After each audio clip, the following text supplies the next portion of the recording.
The wind was a living thing, a howling mouth that spat ice and sleet. It tore at the woman's thin clothing, turning the rags to frozen boards that cracked against her skin. She had no shoes. The prairie was not forgiving. It was a bed of sharp rock and thorny brush, and her feet were shredded, leaving bloody prints that the driving snow instantly erased. She did not know how long she had been running. One day, perhaps two, time had dissolved into a single, agonizing pulse. Survival. The memory of the locked door, the heavy brocade curtains of the room, the judge's thick, wet breathing. She shoved it down, letting the cold burn it away. The cold was a cleaner pain. Her name was Eliza, but she had forgotten that, too. She was just a creature, running, limbs heavy, lungs aching. The sleet had plastered her dark hair to her skull. She stumbled through a shallow, ice-choked creek, the shock of it stealing her breath. But she clawed her way up the far bank. She was running from a town, from a house, from a life that was a cage. She had pried the window open with a fireplace poker, dropped 2 stories onto a carriage roof, and fled into the teeth of the Montana winter. Now, the world was a gray, swirling void. She could not feel her hands. Her legs were just heavy, distant things that she commanded to move. She fell, tasted the frozen mud, and pushed herself up. She fell again. This time, she saw something darker than the swirling snow, something straight and unnatural in the chaos of the prairie. A line, a wire fence. It was the last thing she saw. She reached a frozen hand toward it, a plea to a god she no longer believed in, and collapsed into the drift that had formed against the lowest strand of barbed wire. Silas found her near dusk. He had been checking on his small herd, making sure the cattle were huddled in the lee of the canyon wall. The storm was a bad one, the kind that killed. He saw the heap of wet rags against his fence line, and his first thought was that a cow had birthed and died. Then he saw the shape of a human hand. He approached on foot, his rifle in his grip, his limp more pronounced in the deep snow. He was a man who lived with caution. Trouble always found you, even when you lived 30 miles from the nearest neighbor. He nuded the body with his boot. A low moan, barely a breath, escaped it. He swore. A short, harsh sound ripped away by the wind. It was a woman. He knelt, his bad knee cracking, and saw the blood on her feet, the raw, scraped skin of her face. She was near death. He looked around, scanning the empty, white horizon. No one else, no tracks but her own, and those were nearly gone. He could leave her. It was the smart thing to do. Bringing this into his home was bringing a plague. She was running from something, and that something would have horses and guns. But he looked at her feet, and the hard set of his jaw softened just a fraction. He had seen what men could do. With a grunt, he sheathed his rifle and lifted her. She weighed almost nothing, a bundle of ice and wet cloth. He carried her back to his cabin, his limp making the trek agonizing. He kicked the door open, and the warm, smoky air of the small room hit them. He laid her on the dirt floor, not on his cot, not yet. He bolted the door against the storm and turned to look at what he had brought inside. She was a mess. He lit a second lantern, the yellow light flickering over her. He was a man who lived alone, and his cabin reflected it. It was one room, clean but stark. A stone fireplace, a cot, a rough-hewn table with one chair, and shelves of preserved goods. He spoke little because there was no one to speak to. His hands, scarred and calloused from work and, long ago, from other things, were his only tools. His eyes, gray as the storm outside, were wary. They had seen too much to ever be truly calm, and he walked with the memory of a bullet in his left thigh, a constant, dull ache that was part of him now. Eliza stirred as the warmth began to seep into her. It was agony. The feeling returning to her frozen limbs was a fire of needles. She cried out, a thin, animal sound, and tried to scramble away from him.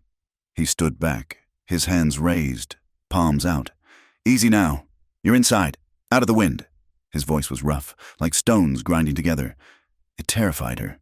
She huddled by the door, her eyes wide and animal bright. She saw his size, the scars on his hands, the rifle leaning near the hearth. "Just getting water," he said, his voice low. He moved slowly, turning his back to her to dip a ladle into a wooden bucket near the fire. He brought the dipper to her, holding it out. She stared at it, then at him. He was not threatening her.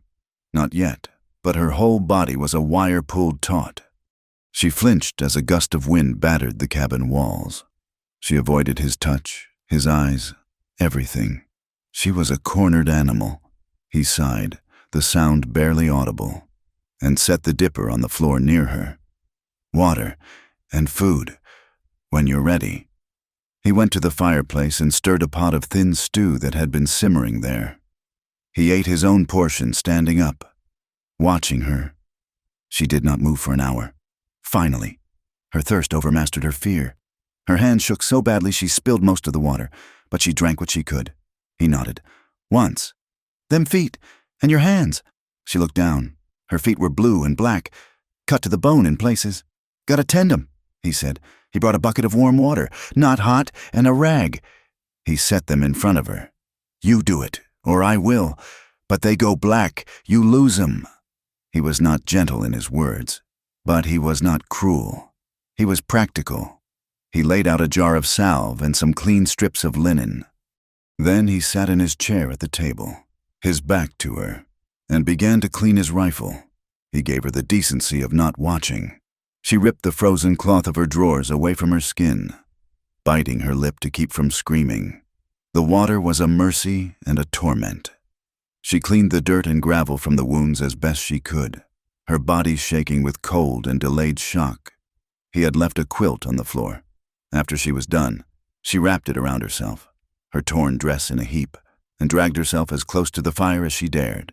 She fell asleep, not into rest, but into a black pit of exhaustion. He watched her sleep.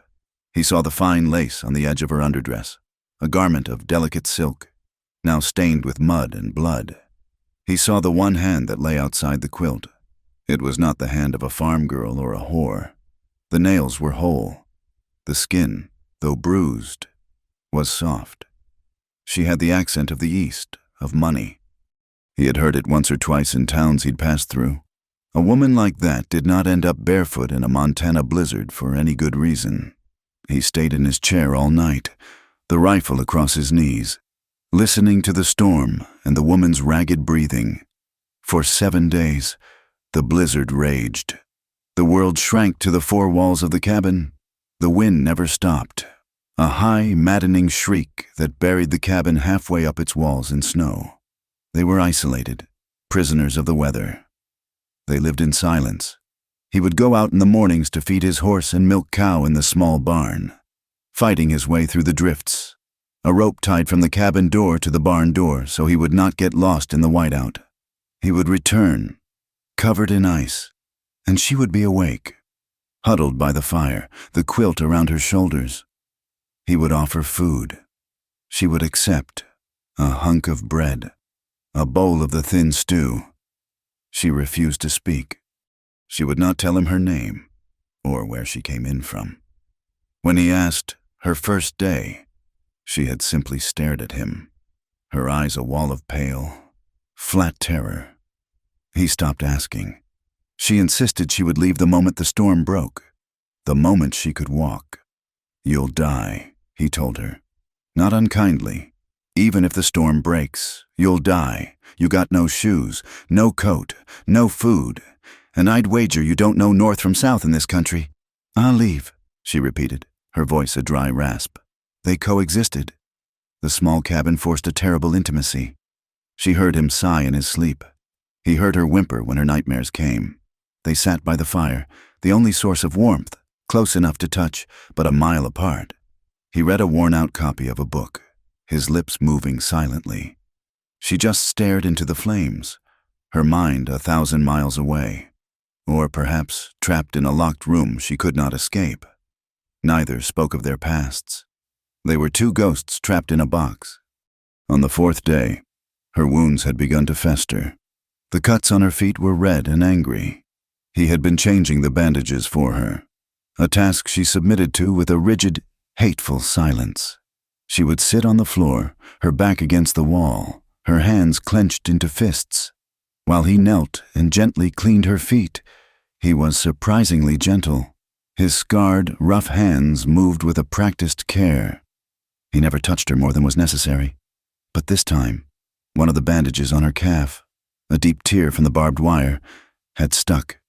He soaked it with warm water, but it would not come free.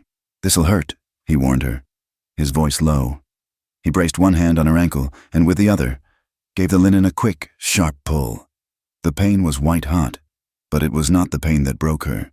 It was his hand on her ankle. The grip, the way he held her, trapping her. Eliza screamed. It was not a sound of pain, but of pure, undiluted terror and rage. "Get off me!" She shrieked, her voice cracking. She kicked him, her good foot connecting hard with his chest. The force of it, combined with his own surprise, sent him sprawling backward. His bad leg twisted under him, and he hit the floor with a heavy thud. A sharp grunt of pain forced from his lips. He looked up at her, stunned. She had scrambled into the corner, her hands up as if to ward off a blow, her eyes wild.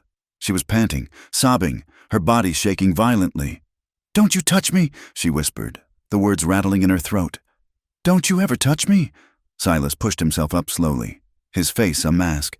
He put his weight on his good leg, his jaw tight as he fought the pain in his hip. He did not look at her.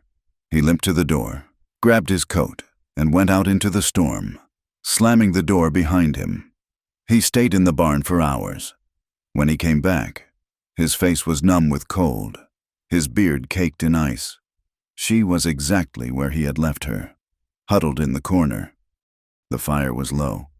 He walked past her, his limp heavy, and added wood to the grate. He did not speak later, much later, as he sat at the table, oiling a piece of tack. She spoke. Her voice was so quiet he almost missed it. "I am sorry." He stopped his work. He did not turn. I did not mean... You were helping..." Her words were broken, heavy with a shame that was deeper than the apology. He nodded. "Once." He pulled the new, clean bandage toward him on the table. "You finish it, then..." He tossed her the jar of salve. She flinched as it landed on the floor near her, but she crawled forward and retrieved it. She finished bandaging her own leg, her hands shaking. The storm broke on the 7th day. The world outside was a brilliant, blinding white, the sky a sharp, aching blue. The silence was as profound as the wind had been. Eliza could walk. Her feet were still bound in linen, and he had given her a pair of his own thick wool socks to wear, which were ridiculously large. She stood by the small, frosted window, staring out. "I'll be leaving," she said. Silas was packing a saddlebag. He looked up. "Where to?" She looked at him, her first moment of direct eye contact. "Away." "That's not a place." He tossed a brick of dried beef into the bag. "You'll be dead by nightfall, or the wolves will have you." "I will not be a burden," she said, her voice stiff with a pride that was all she had left. "I don't recall saying you were..." He strapped the bag. "But you ain't staying in here." Her face hardened. She thought he was throwing her out. He saw the look and jerked his head toward the door. "The barn. My horse is in the first stall, the milk cow in the second. The loft is empty, full of clean hay. It's warm enough, once you're burrowed in. Warmer than the ground out here." He was offering her a place, a way to stay, but not to be with him. A separation. She understood. It was a kindness. I have no way to pay," she whispered. "You can pay," he said, pulling on his heavy coat. "The cow needs milking. The stalls need mucking. The horse needs brushing. You're well enough to walk. You're well enough to work." She nodded. A single, sharp dip of her chin. "I will work."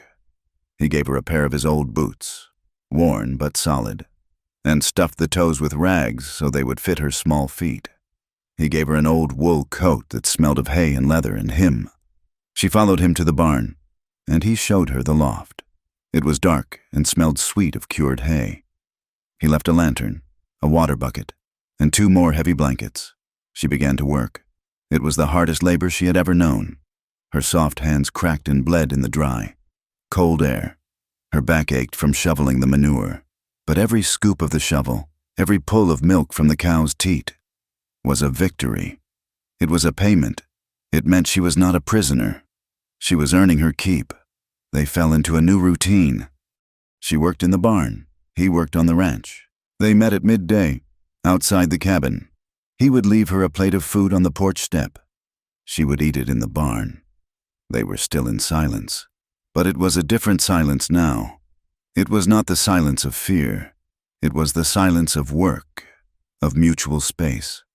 Slowly, painfully, a fragile trust began to form, a thing as thin as ice on a new pond. She had been in the barn for almost 2 weeks. The spring thaw was still a month away, but the air was clearer. She was stronger. Her wounds were healing, turning to pink scars. One evening, he was mending a bridle in the barn, the lantern light casting huge shadows on the walls. She was in the loft, supposed to be asleep, but she was watching him through the cracks in the floorboards. She watched the way his scarred hands worked the leather, strong and sure. She climbed down the ladder. He did not look up, but his hands stilled. He knew she was there. She stood a few feet away from him, her hands clasped at her waist. "My name," she said, her voice shaking, "is Eliza." He stopped working. He looked up at her. His face was in shadow, but she could feel the weight of his gaze. Eliza Wynne. She took a breath, and the story came tumbling out.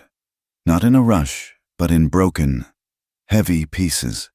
She told him about her father, a merchant in Boston who had lost everything, his good name, his fortune. She told him about the solution to their poverty. Judge Abernathy, a rich man, a powerful man, a man who collected things. He wanted a young wife, she said, her voice flat, her eyes fixed on a point on the wall just past his shoulder. My father? He made the arrangements. He called it a good match. The judge was old. He was not a kind man. He liked to show me the things he owned. He said I was one of them now. Silas's hands clenched on the leather strap he was holding. I was to be married. He locked me in my room the night before. He said he wanted to make sure I was ready, that I understood what it meant to be his property. She was shaking, but she did not stop. I hit him. I hit him with a water pitcher, and I ran. I took his coat, but I did not have time for my shoes. I just ran. I have been running ever since. She finished. The barn was dead silent. The only sound was the cow shifting in her stall. Eliza was braced, waiting for him to judge her, to pity her, to turn her away. Silas was quiet for a long time. He looked down at the bridle in his lap. Finally, he spoke, his voice that same low, rough monotone. Judge Abernathy, from Helena. It was not a question. Eliza's blood ran cold. You know him? I know of him, Silas said. Everyone knows of him. He owns half the territory, and he don't like people touching his property. He stood up, his bad legs scraping the dirt floor. He looked at her, and for the first time, his eyes were not wary. They were something else. Hard, cold. You brought a powerful lot of trouble to my door. Eliza Wynne, he said. She flinched, thinking he would cast her out. Get some sleep, he said. He turned and limped out of the barn, leaving her alone in the lantern light. Eliza climbed back into the loft, but she did not sleep. She had given him her story, and he had not thrown her out. It was more than she had hoped for. Later that night, from her perch in the hay, she saw a light in the cabin. She watched through the barn's high, small window as Silas stood in front of his fireplace. He was holding something in his hand, something small and square, a tin photograph.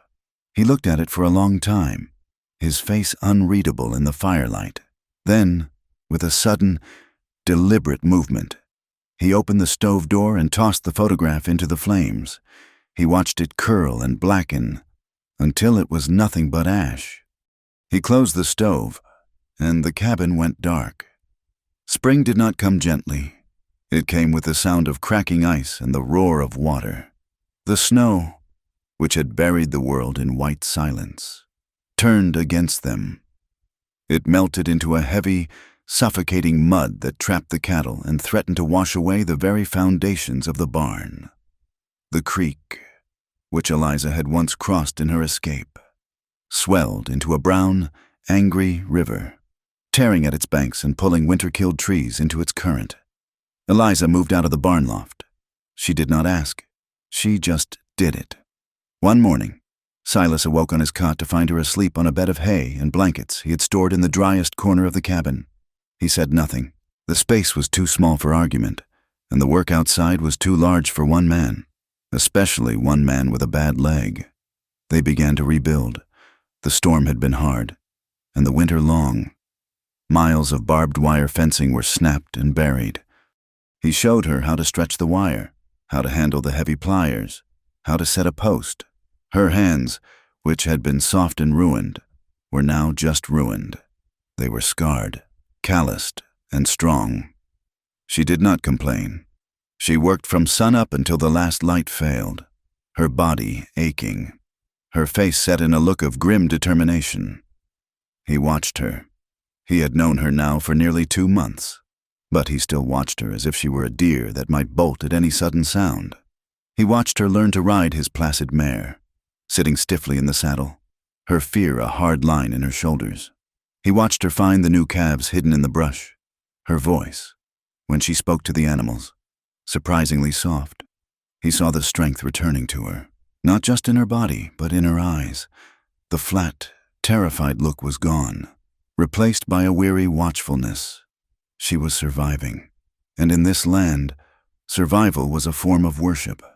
He found himself admiring the way she pushed herself. She never shirked a task, even the ones that clearly repulsed her, like skinning a rabbit for their stew. She would turn her head, her face pale, but her hands would remain steady. That quiet grit, that refusal to be broken. It stirred something deep in him. It was a language he understood. He felt a pull, a deep, slow, and dangerous current of feeling. But he kept his distance. He was a man who knew how to keep his distance. He slept on his cot. She slept on her pallet. And the only things that passed between them were tools, plates of food, and necessary words. They shared meals now, not by choice, but by necessity. It was foolish to eat separately when the fire was won. They sat at the small table, the silence thick, punctuated by the scrape of spoons on wooden bowls. He would look at her across the flickering lamplight, at the hollows under her cheekbones, at the way her dark hair was braided back, and he would feel a sharp, profound loneliness. One afternoon, the air was heavy with the first real warmth of May. The mud had finally dried, and the prairie was showing a faint, hazy green. Silas was checking the northern boundary, his leg throbbing from a long day in the saddle. He smelled smoke first, a faint wisp of cedar. Then he heard the splash of water. He dismounted, tethering his horse, and moved through the stand of cottonwoods that bordered the creek. His limp was silent on the new grass. He stopped. It was Eliza. She was in the creek, in a deep pool sheltered by the trees. The sun, slanting through the new leaves, lit her skin. She had built a small fire on the bank, her clean clothes in a neat pile. She was bathing. He saw the white line of her back, the curve of her shoulders as she scooped water and poured it over her head.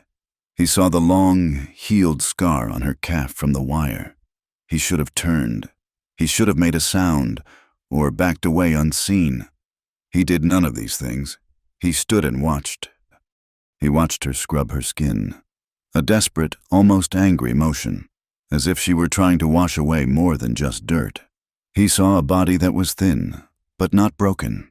He saw the woman she was, not the creature he had found, and he felt a desire so sharp and sudden it was like a physical blow. She turned, reaching for the soap on the bank, and she saw him. She did not scream. Her body went utterly still, her hand frozen in midair. He saw her eyes, wide and dark, fixed on his face. He saw the flush rise from her chest, up her neck, a wave of deep crimson. "Get out," she said, her voice low and shaking. "Eliza," he started, his voice thick. "Get out," she repeated, louder this time. She crossed her arms over her chest, a useless, vulnerable gesture. "You have no right." "I smelled smoke," he said. his excuse sounding weak even to his own ears. He took a step back, raising his hands, just as he had done that first night. "I didn't mean to—" "You always mean it," she spat, and the words stung him. "Men like you watch, you wait, you take. I ain't taking nothing," he said, his voice hard, cut by her words. "I ain't the judge." He turned and walked away, his bad leg dragging, the sound of his own crashing retreat loud in his ears. He mounted his horse and rode hard, pushing the animal, not caring, when he returned to the cabin hours later, well after dark. She was there. The cabin was filled with the smell of baking bread. She had found his meager supply of flour and had been busy. A pot of stew simmered. She was not on her pallet. She was sitting at the table, in his chair. She looked up when he entered. Her hair was damp, braided into a single thick rope. She was wearing her old, mended dress, the one she had been working in, but she was clean. "I was angry," she said, not as an apology, but as a fact. "You had a right," he said. He hung his hat on the peg by the door. "No," she said, and her honesty shocked him. "I was angry, but I was not afraid. I should have been, but I was not." He did not know what to say to that. He sat on his cot, pulling off his heavy boots. The tension in the small room was so thick he could barely breathe. It was a new tension, a thing that hummed in the air between them, sharp and dangerous. They ate in silence, but this silence was different. It was aware, every time she moved. His eyes were drawn to her, every time he cleared his throat. She started. They went to their separate beds, but sleep was a long time coming. He lay awake, staring at the ceiling, listening to the sound of her breathing, just 10 feet away. The tension held for days. They worked, they ate, they avoided each other's eyes, until the night the calf died. Eliza was startled awake by a sound she had not heard before, a low, pained bellow, cut short into a terrible gurgle, before she could even sit up. Silas was out of his cot. He had his rifle in his hands and was pulling on his boots in a single, fluid motion. "What is it?" she whispered, her heart pounding. "Coyote," he said, his voice a low growl. "Got one of the new calves." He was out the door in a second. Eliza scrambled up, pulling on her own boots. She ran outside into the cold moonlight. The ranch was bathed in silver light, and the air was deathly still. Silas was already on his horse, the rifle resting in the crook of his arm. "Stay inside," he commanded. "Bolt the door." "I'm coming with you," she said, running to the mare, who was tethered near the barn. "This ain't a game, Eliza. It's a predator, a smart one. To come this close. I'm not afraid of a dog," she said, her jaw set. She was already working at the mare's hitching. He swore, but he did not have time to argue. He spurred his horse toward the low hills where the cattle were grazing. She was right behind him. They rode hard. The moon was nearly full, illuminating the land in shades of silver and black. They found the calf. It was a brutal sight, one Silas had seen 100 times, but it filled him with a cold rage. The mother cow was circling, lowing in distress. The predator was gone, but the tracks were fresh. "It's heading for the high rocks," Silas said, dismounting to read the tracks in the damp earth.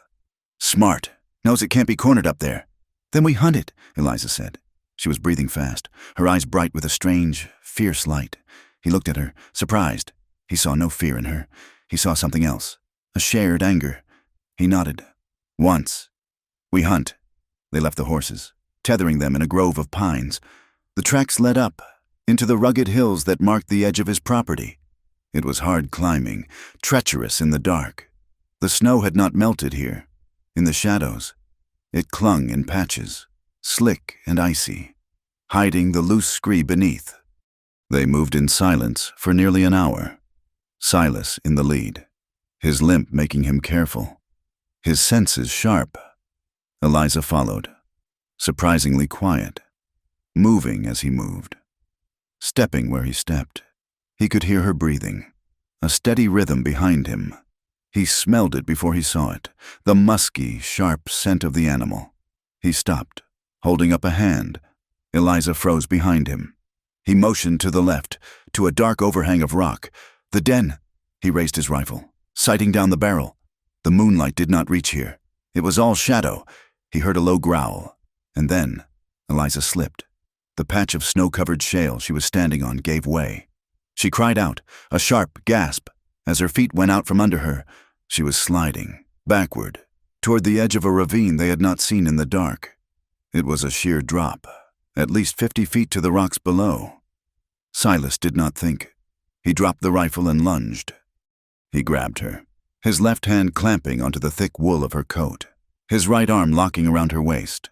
Her momentum pulled him with her. His boots skidded on the loose rock, his bad leg screaming as he took their combined weight. He fell, planting his good leg, twisting his body to shield her, his back slamming into the side of a small pine that was growing. Impossibly. From the rock face, they teetered there. For one long, agonizing second, below them, the black void of the ravine. Above them, the growl of the cornered animal. They were both breathing, harsh, ragged gasps that filled the sudden silence. He had her pinned against the rock wall, his body half covering hers. He could feel every line of her, the sharp point of her hip, the frantic beat of her heart against his ribs, the softness of her breasts pressed into his chest. Her hands were on his shoulders, her fingers digging in, her nails like claws. He looked down at her.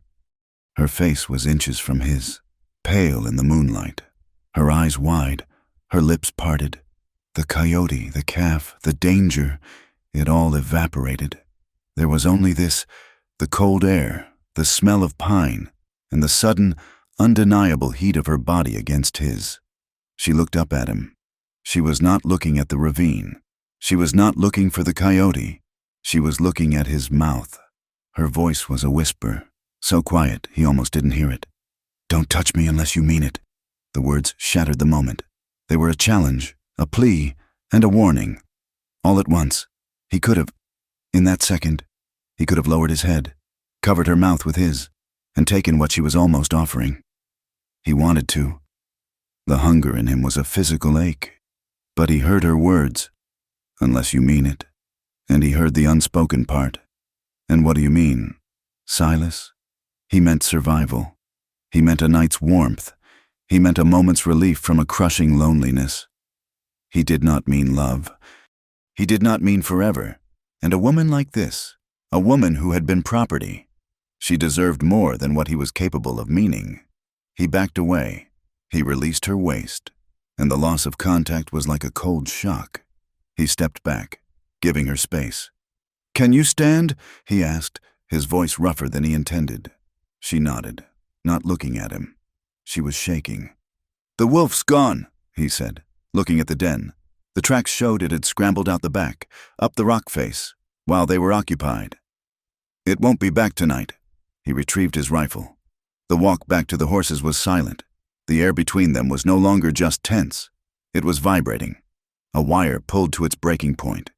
They rode back to the cabin. When they arrived, the first hint of gray light was touching the eastern horizon. Silas dismounted and, without a word, walked past the cabin to the pile of wood he had cut for new fencing. He picked up the post-hole digger. Eliza watched him, her hand still on the mare's neck. "Silas?" "Go to bed," he said, not looking at her. He set the digger and slammed his weight onto it, the sound of the steel blade biting into the hard earth sharp in the morning air. She went inside, but he did not. He stayed out, digging holes and setting posts. He worked until the sun was high, until his shoulders burned and his bad leg was a useless, throbbing weight. He worked until he was too tired to think, too tired to feel, too tired to remember the feeling of her body pressed against his. Eliza watched him from the cabin window. She saw the fury in his movements, the self-punishment, and she understood. He had backed away. He had respected her words. He had not taken. She was still terrified, but it was a new fear. She had been afraid of men. Now, she was afraid of this one man, and for a very different reason. A few days later, she found the courage to ask. He was sitting on the porch step, mending a piece of tack, his bad leg stretched out. The sun was warm, and she sat on the other end of the step, a basket of beans in her lap to snap for their supper. "Your leg," she said, her voice quiet. It's worse. After you. After the fence, he grunted, his fingers never stopping their work on the leather. It's always worse. How? She asked. How did it happen? He stopped. He looked at the horizon, a long, flat line of purple and green. He had not told this story to anyone. War? She prompted, gently. He snorted. No, not the war. A woman. Eliza waited, her hands still in the basket. Town north of here. Years ago, he said, his voice flat, reciting facts. I was younger, dumber. I was working a saloon. She was the owner's wife. He was a big man, liked to use his fists. On her. He ran his thumb over the scar on his knuckle. She begged me, every day, crying, begged me to help her, begged me to stop him, for good. Eliza's breath caught. One night, he was bad. I heard the sounds. I went upstairs. She was in the corner, her face. Well, he came at me with a bottle. I had my sidearm. I warned him. He didn't stop. Silas stared at his leg. He was on the floor, dead. She was screaming. And the bullet, his partner was in the hall. He shot me, right here. He tapped his thigh. Took me a year to walk again. Never right. She screamed? Eliza asked. She did, Silas said, a bitter twist to his mouth. She ran out, into the street, pointed at me, called me a killer, said I'd murdered her husband. She never said a word about the begging, never said a word about the beatings. What happened? I ran. Sheriff was the judge's man. They'd have hung me. I just ran, or limped. I guess she got the saloon. All of it. Heard she married the partner, the one who shot me. He shrugged. She ran. Said she never wanted to kill her. They sat in silence for a long time. The only sound was the snap of the beans as Eliza began to work again. You're not a killer, Eliza said, her voice so quiet he barely heard it. You're not a killer if someone begs to be saved. He looked at her, and his eyes were raw. It was the first time she had ever seen the man behind the scars. He looked away, quickly, but not before she saw. That night, she moved her pallet. She set it up on the other side of the hearth, still separate, but clearly inside the circle of the room, no longer in the corner. It was a statement. I am here. Silas did not acknowledge it, but he felt it. The space in the cabin had shrunk again. The nearness was agonizing. He could smell the soap she used, see the rise and fall of her blankets in the moonlight that came through the window. He lay awake, his hands clenched, his body aching with a need that was more than just physical. It was a need for connection, a need to not be alone, and it terrified him more than any bullet. One evening, they were at the table, finishing a silent meal of rabbit stew. The air was cool, and the fire was burning low. Eliza had been watching him, a new, thoughtful look in her eyes. She had seen the man who protected, the man who was betrayed, the man who built fences in the dark to keep himself in check. She reached out, slowly, her fingers brushing the back of his hand where it rested on the table. His reaction was instant, violent.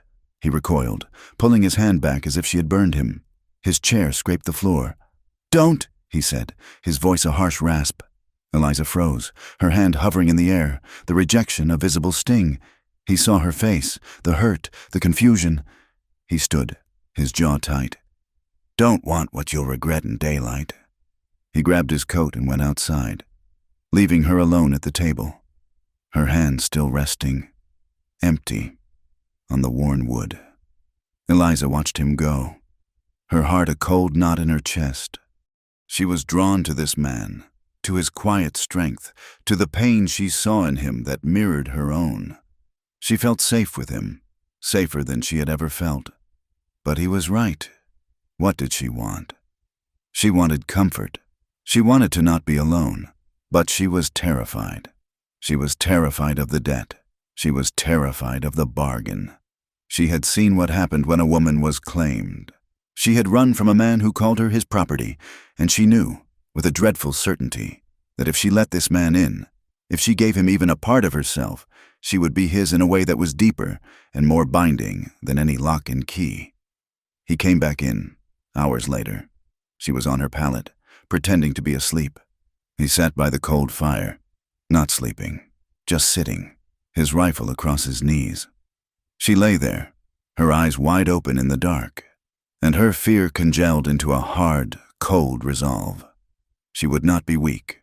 She would not trade one cage for another, no matter how kind the jailer. The next morning, she said it. He was checking the hoof on the mare, and she was holding the horse's lead. "I am grateful," she said, her voice stiff. "For what you have done. For the food. For the shelter." He glanced up at her, wary. "What is it, Eliza?" "If you ever," she said, her voice low and shaking with the force of her words. "If you ever say I belong to you, if you ever think it, I'll walk into the river. I'll walk into the river and I will never come back." He stood up, slowly. He looked at her, his face unreadable, his gray eyes searching hers. He saw the terror there, the desperate, fierce independence. He saw the shadow of the judge. He nodded. Once. "Fair warning." He turned back to the horse's hoof, and the wall between them was rebuilt, higher and colder than any winter drift. The silence of their truce, the cold, hard wall built by her words, held for almost 3 weeks. The ranch settled into the rhythm of late spring.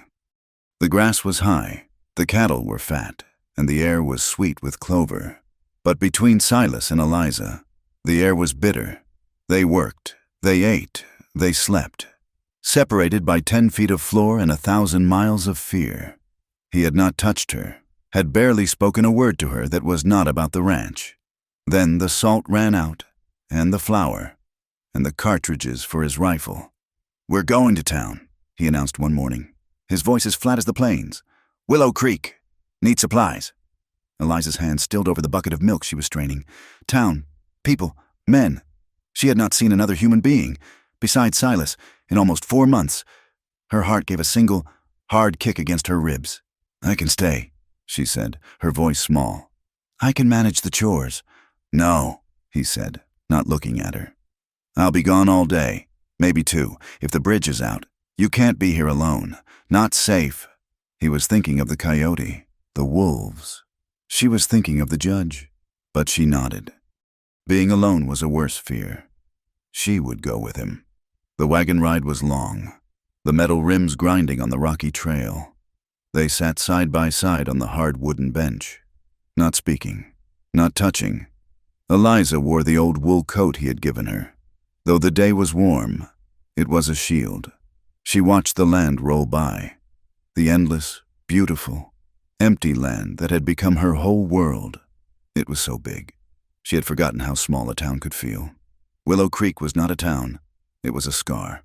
One long, dusty street, bracketed by a ramshackle general store, a livery, a blacksmith's forge that rang with the sound of a hammer, and 2 saloons that were already spilling drunk men onto the boardwalk, even though it was barely noon. Silas pulled the wagon up in front of Guthrie's general store. He wrapped the reins and climbed down, his limp more pronounced after the long ride. "Stay here," he said. It was a command. Eliza nodded, her hands clenched in her lap. She watched him walk into the store, his broad back disappearing into the gloom. She sat alone, feeling the eyes on her. Men from the saloon, the blacksmith, a woman in a bonnet across the street.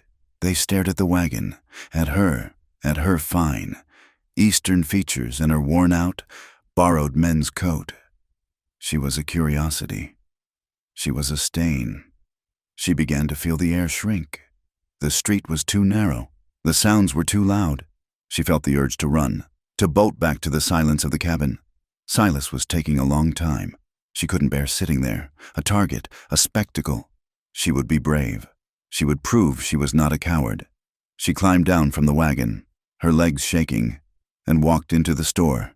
The inside was dim, smelling of coffee, cured leather, and dust. Silas was at the back counter, his back to her, deep in negotiation with the proprietor, Mr. Guthrie, over a bag of flour. There were 2 other men in the store, leaning against a barrel, nursing bottles of beer. They were rough men, their faces burned by the sun, their clothes stained. Eliza kept her eyes down. She moved to the shelves, pretending to look at the bolts of calico. "That'll be Silas Kincaid," one of the men muttered, his voice a low rumble. "Out on the old Miller place. Ain't seen him in a year." "Who's the woman?" The other one, a thick man with a red beard, asked. His voice was louder. Eliza froze. "Looks like that piece he found," the first man whispered, but the store was small, and the whisper carried. "The one they say ran? The one that belonged to the judge?" Eliza's blood turned to ice. She could hear the blood roaring in her ears. The man with the red beard, Red, pushed himself off the barrel and took a step closer. He was grinning, his teeth stained. "Well, now, I heard there was a reward, a healthy one. Leave it. Red." The storekeeper, Guthrie, said, his voice sharp. "Silas, you got your goods." Silas had turned. He had not heard the whispers, but he saw the men. He saw their eyes, hungry and cruel. And he saw Eliza. She was not in the wagon. She was standing by the shelves, her face a mask of such pure, white terror that she was unrecognizable. She was not the woman who had fought the snow or hunted the coyote. She was the creature he had found by the fence, broken and animal-scared. A small tin of baking soda dropped from her hand and clattered on the floorboards, spilling a white cloud. "Eliza," Silas said, his voice low. "Judge Abernathy's offering $100, Red said, his eyes on Eliza. But speaking to Silas, $100 for his property. Just for her return. Seems like a lot for a man to keep to himself." Silas moved. He did not move fast, but it was a movement of such cold, final intent that Red took an involuntary step back. Silas picked up the bag of flour with one arm, grabbed his sack of supplies, and threw a stack of coins on the counter. He did not count them. He walked to Eliza. She was shaking so hard she could not move. She was trapped, her nightmare made real. He did not grab her. He did not yell. He simply unbuttoned his own heavy canvas coat, the one he had worn for the ride, and put it around her shoulders, pulling the collar up high, shielding her face from the men, from the room. "Walk," he whispered, his hand on her back. Not pushing, just guiding. He steered her out of the store, past the grinning man, and into the blinding, dusty street. He lifted her onto the wagon seat as if she were a child, his movement stiff with a rage that was so cold it was almost silent. He climbed up beside her, took the reins, and turned the wagon. He did not look back at the men who had spilled out of the store to watch them go. The ride back was 40 miles of agonizing silence. Eliza sat, rigid, wrapped in his coat. It smelled of him, of dust and horse and gunpowder, and it was the only thing holding her together.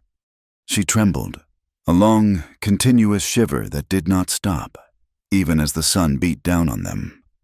Silas's hands were white on the reins. His jaw was a line of granite. He had never, in his entire life, wanted to kill a man more than he wanted to kill Red. Not for the insult, not for the greed, but for the look on Eliza's face, for the way she had broken. They reached the ranch well after dark. He unhitched the team, his movements jerky. Eliza had not moved from the wagon seat. She was frozen. "Get inside," he said, his voice a rasp.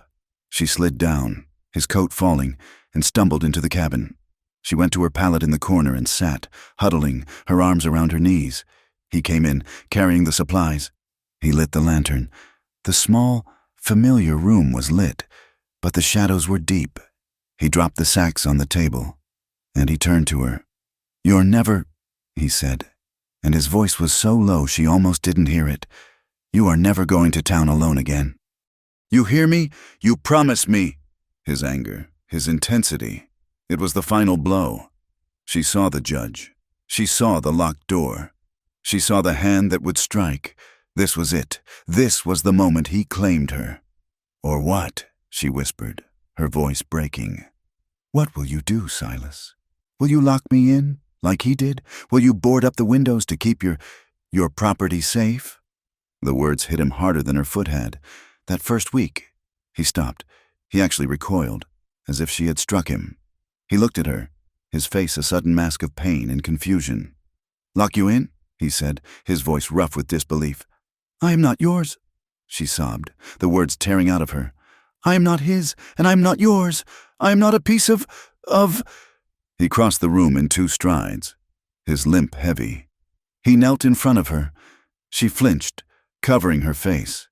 He did not touch her. He just knelt, his hands clenched at his sides. "Eliza," he said, and his voice was raw. "Look at me." She peeked through her fingers. His face was inches from hers. She saw no anger. She saw something broken. "You're free to walk away," he said, his voice thick. "I told you that. That ain't changed. You can walk out that door right now, and I won't stop you. You can take the mare. You can take half the food I just bought. It's yours." She lowered her hands, her sobs catching in her throat. "But you're not free to die," he said, his voice dropping to a fierce, hoarse whisper. "And that's what this is, that man. In that store, he's gonna tell the judge. He's gonna send men, and they won't just take you back. Eliza, they'll kill you. The reward's for dead or alive. Don't you understand? I don't care if you leave. I care if you die." Not free to die. The words broke her. It was not a cage he was building. It was a lifeline. He was not trying to own her. He was trying to keep her alive. The dam of 4 months of terror, of running, of silence, of pain. It shattered. She broke down. It was not the quiet, dignified weeping of her former life. It was a raw, primal, ugly sound. She curled into a ball and wept, her whole body shaking with the force of her grief. She cried for her lost life, for her weak father, for the monster in Helena, and for this hard, broken man kneeling in the dirt in front of her, who was the only person on earth who saw her as a life, and not a thing. Silas was lost. He was a man of fences, of cattle, of solitude. He did not know how to handle this. Awkwardly, his bad knee cracking, he sat on the floor beside her. He put a hand on her back. She lunged at him. She grabbed the front of his shirt, her fists full, and buried her face in his chest, sobbing, her wails muffled against the rough wool. He froze, his body rigid. Then, slowly, his arms came around her. He held her tightly, his hand moving to the back of her head, pressing her face into his shoulder, as if he could absorb the pain himself. He said nothing. He just held her, rocking her slightly. As the storm broke and raged, it was a long time before her sobs quieted. She was exhausted, drained, her body limp against his. She was still clinging to his shirt. "I'm sorry," she whispered, her voice ruined. "Nothing to be sorry for," he mumbled, his voice thick. She pulled back, just enough to look at him. Their faces were inches apart. The lantern light was golden on her tear-streaked skin. He could smell the soap on her and the salt of her tears. His hand was still in her hair. Her lips were parted, swollen from crying. He saw her eyes flick down to his mouth. He leaned in. It was slow, inevitable. Their lips brushed. It was not a kiss. It was a question. It was a spark, a touch of dry grass to a flame. It was soft, hesitant, and it sent a jolt of pure, undiluted heat through him. So strong his hand tightened in her hair. She gasped, a tiny sound, and he pulled back. He pulled away, his breathing harsh, his eyes dark. He looked at her, at the fear and confusion and something else. In her eyes, he stood up, abruptly, putting distance between them. He turned his back to her, running a hand over his face. "I'll never take what you don't offer. Eliza," he said, his voice hoarse. He went to his own cot, pulled off his boots, and lay down, his back to her, his body as rigid as a board. The trip to town had broken the truce. Now, the nightmares came back. Eliza had not dreamed of the judge in months. Now, he was in her head every night. She dreamed of the store, of Red's face, of the judge's thick, wet breathing. She dreamed of the locked room, the heavy curtains. She would wake up fighting, kicking the blankets, her throat raw. She would not scream. She had learned in the judge's house, to scream in silence. She would just wake up, gasping, her heart trying to beat its way out of her chest. Silas heard. He heard the gasp. He heard the sharp intake of breath, the rustle of blankets as she fought an enemy only she could see. One night, it was worse. She was whimpering, a low, animal sound of pure terror. "No!" she was breathing. "No, please, don't! Please, no!" He could not stand it. He got up from his cot. The moon was bright, and he could see her, her face pale, her eyes wide open but seeing nothing. She was trapped. He crossed the room and sat on the edge of her pallet. "Eliza!" She flinched, scrambling away. "Eliza, it's me. It's Silas." He put his hand on her shoulder. She was trembling, a violent, bone-rattling shake. "You're here. You're in the cabin. You're safe. He's coming," she whispered, her teeth chattering. "He's coming. I can't go back." "He ain't here. No one's here but me." He could not calm her. Her trembling was getting worse, as if she would shake apart. He made a decision. He lay down, on top of the blankets, and pulled her against him. He was fully clothed, his boots still on. He wrapped his arms around her, holding her tightly, pinning her arms. "It's all right," he growled, his face in her hair. "I got you. You're safe.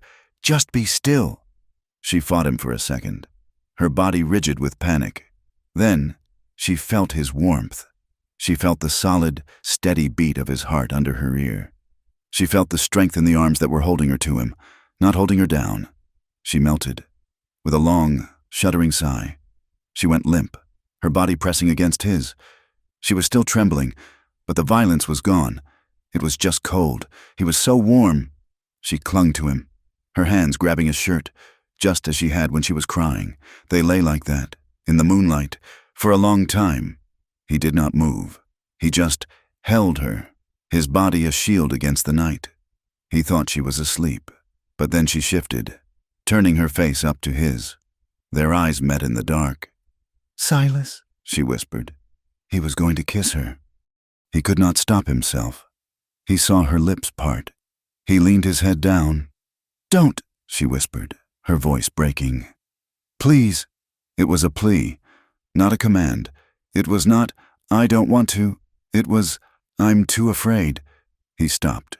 His face was an inch from hers. He squeezed his eyes shut, a wave of self-loathing and desperate need washing over him. He let out a breath, a shaky, ragged sound. He nodded, once, his jaw tight. He did not move away. He just held her, his chin resting on the top of her head. And they stayed like that, two broken, lonely people, holding on in the dark, until the first gray light of dawn. The days that followed were in agony. They avoided each other. They could not look at each other. They had shared something too intimate, too raw. The memory of her body pressed against his. The failed kiss, the shared fear. It was a wall of glass between them, invisible and unbreakable. Then, the letter came. It was delivered by a young man from the Double Bar Ranch, a kid not more than 20, who was riding the line for stray cattle. He stopped for water and handed Silas a folded, dirty piece of paper. "This came through town," the kid said. "Left at Guthrie's. He asked me to pass it along, knowing I was riding this way. Said it was important." Silas's hands were stiff as he unfolded it. It was not a letter. It was a bounty poster. It was her, a crude, drawn likeness. But it was her, Eliza Wynne, it said, in thick black letters. "Fled, property of Judge T. Abernathy." And then, the words that stopped his heart. $100. Dead or alive. The kid was watching, curious. Silas folded the paper, his face a mask. "Much obliged." "Heard the judge is on his way himself," the kid said, talkative. "Heard he's coming to Willow Creek to lead the search. Hired a dozen men. Says he's gonna clean out the woman who shamed him." Silas's blood ran cold. He looked at Eliza, who was standing by the barn, watching, her face pale. She knew. She could feel the doom radiating off the paper in his hand. He thanked the kid, who rode off, whistling. Silas walked to the barn, the paper in his hand. He held it out to her. She read it. She did not cry. She did not shake. She just went very, very still. "Silas," she said, her voice a dead, flat thing. "We run," he said, his voice urgent. He was already planning. "We pack. We take the horses. We head north. We can be in Canada in 3 weeks. He'll never find us. No one will." He had run before. He could run again. Eliza looked at the paper, at the words dead or alive. "No," she said. He stared at her. "No? Eliza, you heard the kid. He's coming. With a dozen men. This ain't a fight, it's a slaughter. We run." "I've run my whole life," she said, her voice quiet, but with a new, hard edge he had never heard before. "I ran from my father. I ran from the judge. I am tired of running." She looked up at him, her eyes dark, her fear finally burned away, leaving something bright and hard as steel. "Let him come." He was stunned. He saw the resolve in her. He saw that she meant it. She would die here before she ran again. He looked at her, at this woman who had been a terrified girl, and he felt a surge of something, admiration, fear, pride. He nodded. "Once." "All right. We don't run. We fight." He went into the cabin. He came out with his rifle, the heavy Winchester. He also had a box of cartridges. "If you're staying," he said, his voice all business, "you're fighting, and you're going to learn to shoot." He took her into the hills, far from the cabin. He took the mare, and his own gelding, and enough food for 3 days. He would teach her where no one could hear the shots. The first day was a failure. The rifle was too heavy. It kicked like a mule, bruising her shoulder. She flinched every time she pulled the trigger, sending the bullet wide. "You're flinching," he said, his voice hard. "Flinching gets you killed. You ain't afraid of the gun. You're afraid of the man it's pointed at the judge." "I can't," she said, her arms aching, her shoulder on fire. "You can." He stood behind her.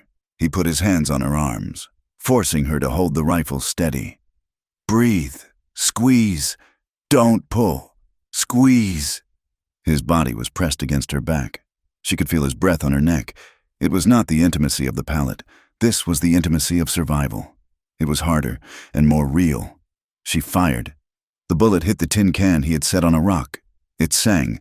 They spent 3 days in the hills. They barely spoke. They shot. They rode.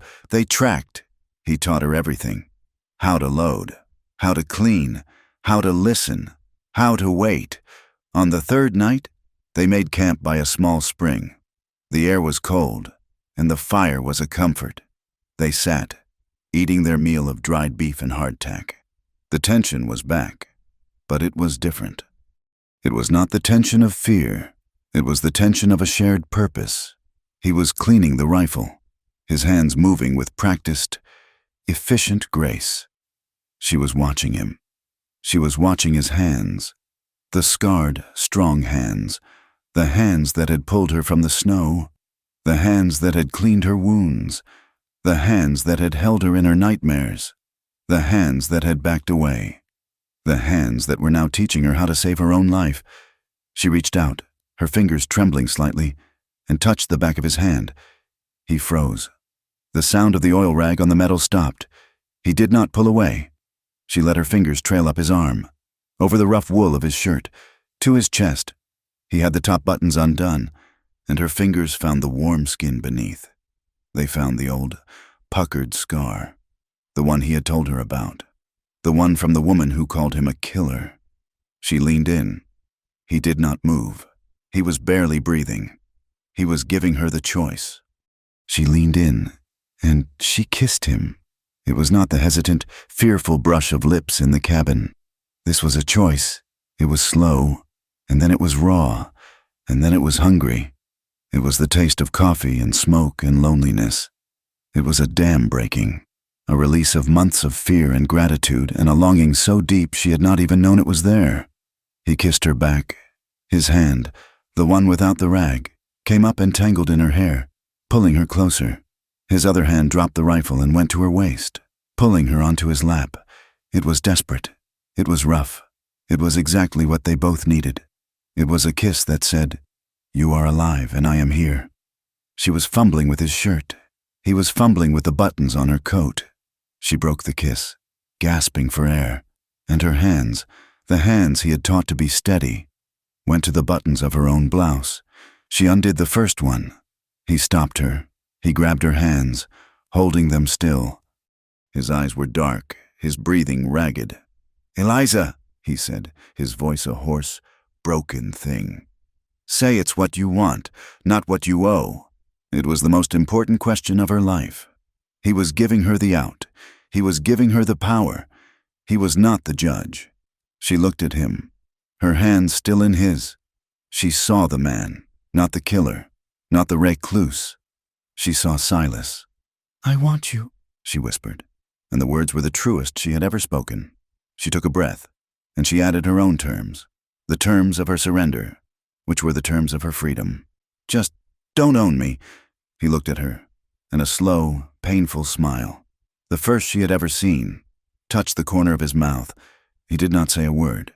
He just lowered his head and kissed her again, and this time, he did not stop.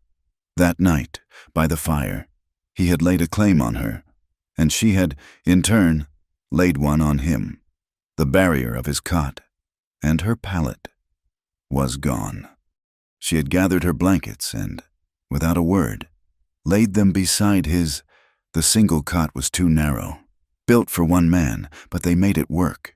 It was a clumsy, vulnerable thing. He was a large man, and his scarred leg was often stiff. She was small, and used to sleeping in a tight ball of fear. Now, they lay side by side, their bodies pressed together in the small space, sharing the warmth. Every movement was a negotiation. If he turned, he had to lift his arm over her. If she shifted, her back brushed his chest. It was an intimacy that was more profound than the desperate, hungry kisses in the hills. In the dark, they would lie awake, listening to each other breathe. He learned the rhythm of her sleep. She learned the sound he made in his throat, a low groan, when his leg was aching. Sometimes, he would reach for her in the night, his hand finding hers, his fingers lacing through hers, his grip solid, even in his sleep. Their bond was no longer just physical. It was a slow, cautious weaving of two broken threads. He would touch her hair, his rough fingers surprisingly gentle. As they sat by the fire, she would, in turn, touch the scar on his hand, the one he had gotten from the saloon owner's wife. Neither spoke of these small, quiet touches, but they were the mortar that was rebuilding them. The fear that had been her constant companion began to recede. She woke, not to the memory of the judge, but to the smell of wood smoke and coffee, and the solid weight of Silas's arm draped over her waist. A new, fragile emotion was taking root, and one day she realized what it was. Joy. It found her in small moments. It was the sharp, clean scent of the air after a spring rain. It was the feel of the mare's strong muscles moving beneath her as she rode, not as a fugitive, but as a resident. She and Silas were herding a small group of stray cattle back from the canyons, a task that required them to ride in tandem, whooping and calling, pushing the stupid, stubborn animals. One of the calves bolted, and Eliza, reacting without thinking, spurred the mare, cutting it off, turning it back to the group. Silas reined in beside her, a look of genuine surprise on his face. "Good turn. You ride like you were born to it." Eliza, her face flushed from the wind, her hair coming undone from its braid, looked at him, and she smiled. It was not the tight, pained grimace of her first few months. It was a real, bright, unguarded smile. It lit her face, chasing away the last of the shadows. The sight of it struck Silas hard. He had never seen her truly happy. He had only known her as a creature of survival. This woman, the one who smiled, was a stranger, and she was beautiful. He found himself becoming gentler. The hard edges of his solitude were being worn away. He spoke more, not just about chores, but about the land, the animals. He told her how to read the clouds, how to know when a storm was coming. He found himself wanting to give her things. He had no money for gifts, so he gave her his knowledge. He was less guarded. He was, for the first of his life since he had run from that town, dangerously close to being content. The peace lasted until a hot afternoon in July. A stranger rode up to the ranch. Eliza saw him first. She was by the creek, washing their clothes, her skirts hiked up, her bare feet in the cool water. She saw the dust cloud, then the rider. Her heart seized. She dropped the clothes and ran for the cabin, her voice a sharp cry. "Silas, rider!" By the time the man reached the cabin, Silas was on the porch, his rifle in his hand, though held casually, pointed at the ground. Eliza was just inside the doorway, hidden in the shadows. Her own rifle, the one he had taught her to use, loaded and ready. The stranger was a thin man, with a thin face and eyes that were too close together. He was dressed in a dusty black suit, and he looked out of place. He stopped his horse a good 30 yards from the cabin. "Howdy," the man called out, his voice a high, nasal whine. He did not dismount. "Looking for the pass, heading to Willow Creek. Seem to have lost my way." Silas did not move. His eyes were hard. "No pass this way. This is private land. Willow Creek is 2 days back to the east." The man smiled, a tight, unpleasant gesture. 2 days? Well, now, I must be turned around fierce. Mind if I water my horse? Creek looks mighty fine." "Water your horse, then ride on," Silas said, his voice flat. The man dismounted, his movement slow. He led his horse to the creek, not far from where Eliza had been. He did not just water the animal. He looked around.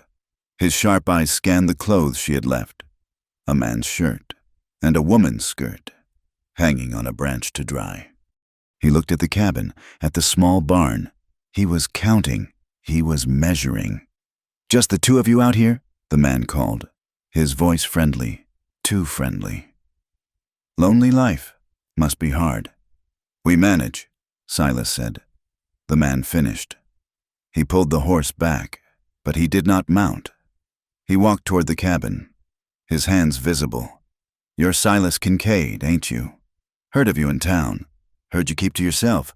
But I also heard you ain't alone." He glanced at the doorway, where Eliza was hidden. "Heard you got company. Company that belongs to another man." Silas raised the rifle, just an inch, so it was no longer pointed at the ground. "I think you've watered your horse enough, mister. Time to move on." The man's eyes flicked to the rifle, then to Silas's face. He saw the cold, murderous intent there. He had pushed, and he had found the wall. He raised his hands in a gesture of peace. "No offense, Kincaid. Just making conversation. A man gets lonely on the trail. $100 lonely, you might say." He walked backward, slowly, mounted his horse, and tipped his hat. "Much obliged for the water." He rode away. He did not ride east, toward Willow Creek. He rode south, toward Helena. Silas and Eliza watched him until he was a speck of dust, swallowed by the prairie. Silas turned and went into the cabin. He did not speak. He picked up his rifle, and then his saddle rifle. He began to clean them, his movements precise, his face a mask of cold fury. "Silas?" Eliza whispered, her voice shaking.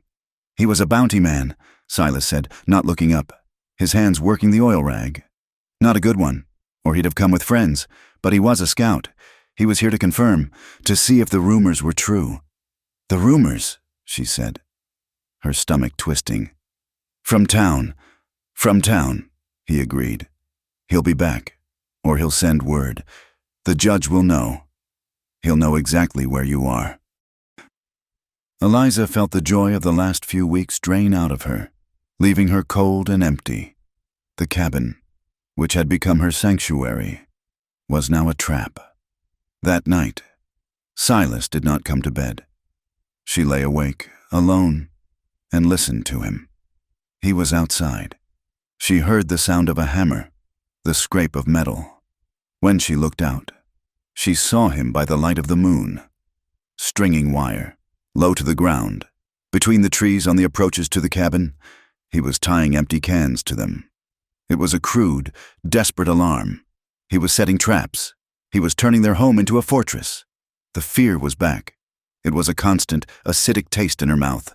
She could not eat. She could not sleep. She rode with him, checking the new alarms, her rifle across her lap. Every shadow was a man. Every gust of wind was a footstep. The peace was broken. The stranger had stolen it. A few days later, she was cleaning. A frantic, desperate cleaning, as if she could scrub the fear from the cabin's walls. Silas was checking the northern fence line. She was alone. She was pulling his blankets from the cot to air them out. And she found it, tucked between the thin mattress and the wooden frame, where he must have hidden it after the kid delivered it. The bounty poster. She had heard it described. She had known it existed, but she had not seen it. She pulled it out. Eliza Wynne. The crude drawing. Property of Judge T. Abernathy. And the words that made her nauseous, that made the world tilt and go gray. $100. Dead or alive. Dead or alive. It was not just a retrieval. It was a death warrant. The judge did not just want her back. He was willing to have her body, as long as he paid for it. He would see her dead before he would see her free.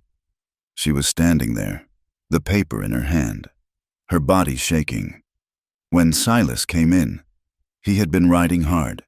He saw the poster in her hand, saw her white, sick face, and he knew. "Eliza," he said, his voice low. "Dead or alive?" she whispered. She could not seem to get her breath. He would rather I be dead." "I know," Silas said, his voice heavy. He had known this. He had hidden it from her, to protect her, but the protection was gone. "We can't stay here," he said, his voice urgent. He crossed the room, taking the poster from her hand, crumpling it into a ball. "He'll send men, not one. This time, a dozen. They'll burn this place to the ground." He grabbed her shoulders, forcing her to look at him. His eyes were desperate. "We run. Now. Tonight. We pack the food. We take the horses. We head north. Like I said before, we go to Canada. He can't follow us there. His power ends at the border." "Run," she said, the word tasting like ash. "Again?" "It's the only way. Eliza, we can't fight them. We can't." He was desperate. He was terrified. Not for himself. For her. He saw her. And he saw the woman he had failed to save. The one who had called him a killer. He would not fail again. "I have some money," he said, his voice fast, his thoughts spilling out. "Hidden. Enough to get us started. We can find a new place. A place he'll never find." He looked at her, his hands tight on her shoulders, his gaze burning. "And we'll get married. In the first town we find. It's just a paper. Eliza, a legal protection. If you're my wife, his claim, it's void. He can't touch you. He can't claim another man's wife. Not even a judge. It's just a piece of paper. To keep you safe." He was offering her the only thing he had. His name. His protection. He was offering her a cage to keep the monster out. But she did not hear protection.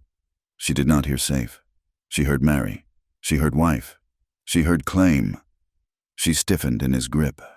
Her blood, which had been frozen with fear, now ran hot with a different, older, and more powerful terror. The terror of the trap. The terror of the locked door.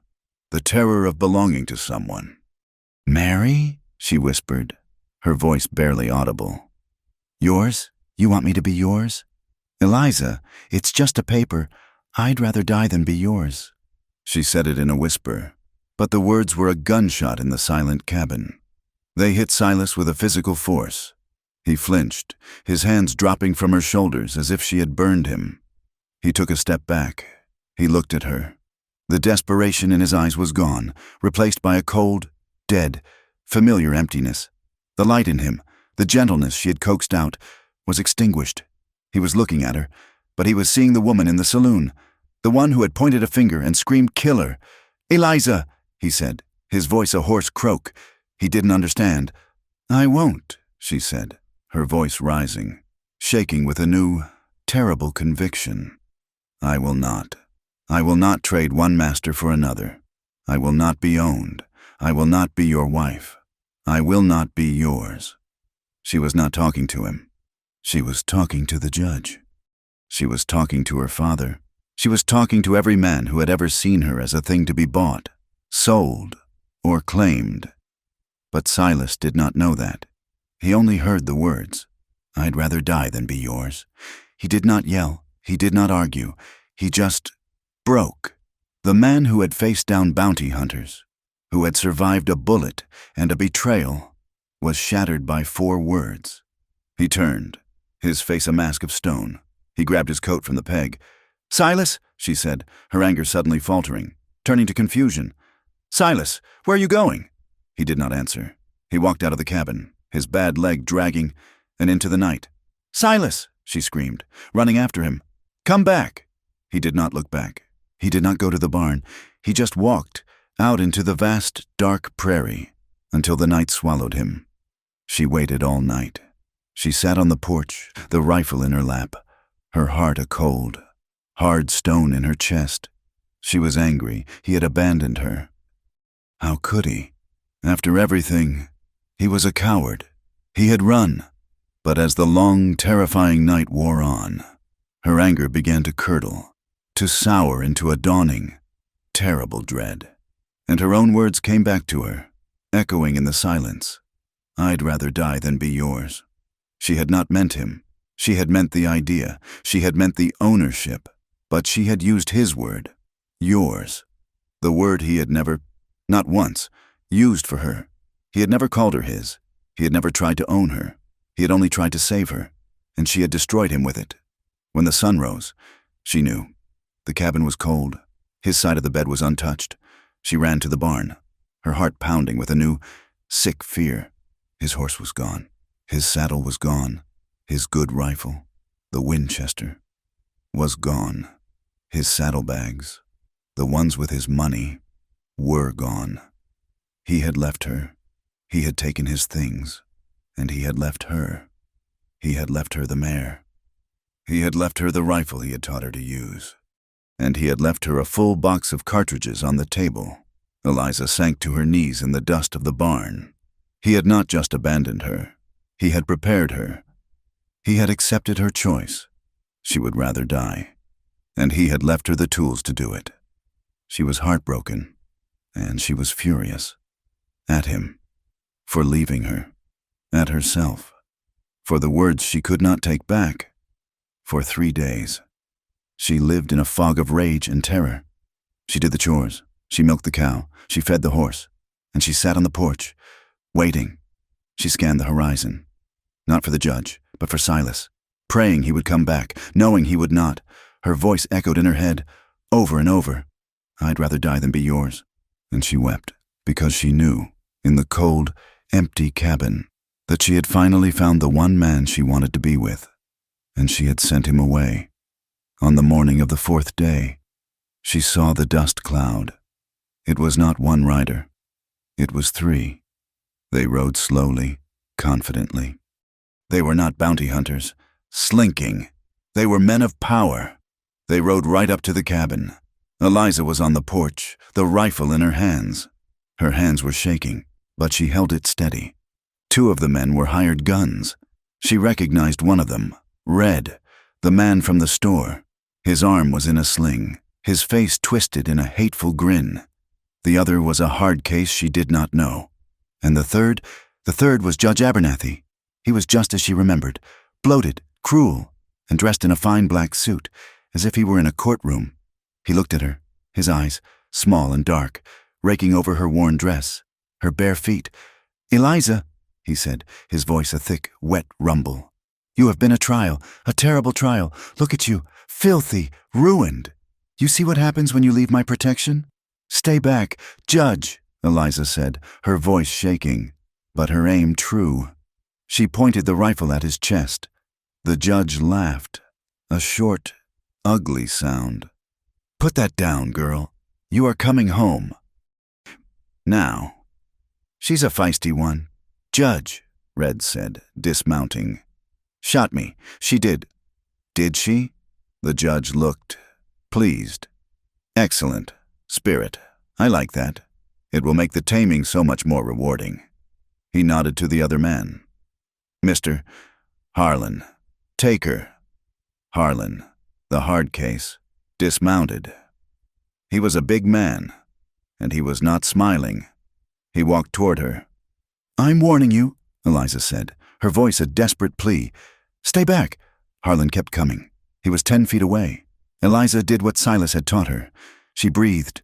She squeezed. The rifle bucked against her shoulder. The sound, a deafening crack. Harlan grunted and went to one knee. Grabbing his arm, she had hit him just like she had hit Red. But he was not down.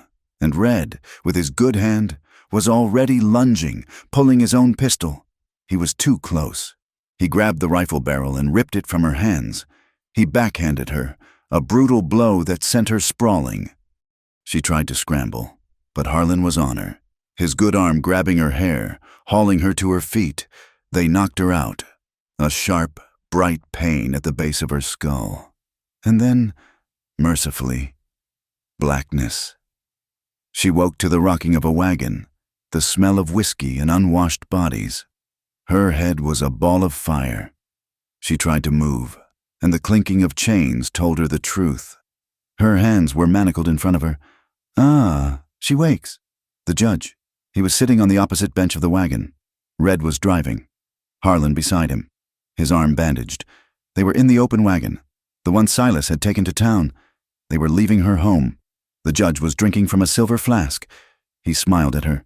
"You have caused me, my dear, a great deal of trouble, and a great deal of money, but it is all worth it. I am a man who finishes what he starts." He leaned forward, his face close, his breath hot and sour. "We have a long ride back to Helena, and I will finish what was promised. Eliza, before God and the law, you will learn, once and for all, what it means to belong to me." Eliza closed her eyes. She wished for death. They were in a narrow ravine, the rock walls rising up on either side. When the first shot echoed, it was a sound Eliza knew well, the sharp, heavy crack of a Winchester. Red, on the driver's seat, slumped forward, a dark hole appearing in his back. He fell from the wagon. "What in the—" Harlan yelled, grabbing for his gun. A second shot. Harlan was thrown from the seat, landing in a heap on the trail. The judge screamed, a high, thin sound. He fumbled inside his coat for his own pistol, and then Silas was there. He dropped from the ridge, onto the back of the wagon, landing like a panther. He was not the man who had left her. He was the killer. His eyes were dead, cold, and full of a terrible purpose. He had his knife in his hand. The judge, in a panic, finally got his pistol free.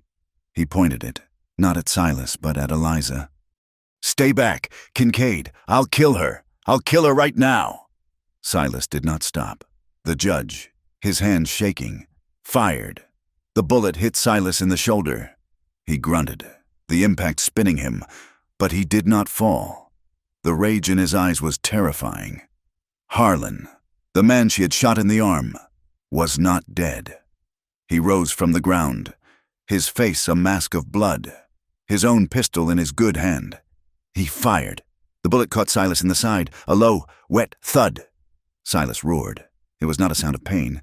It was a sound of pure, animal fury. He ignored the judge. He lunged at Harlan. It was not a fight. It was an execution.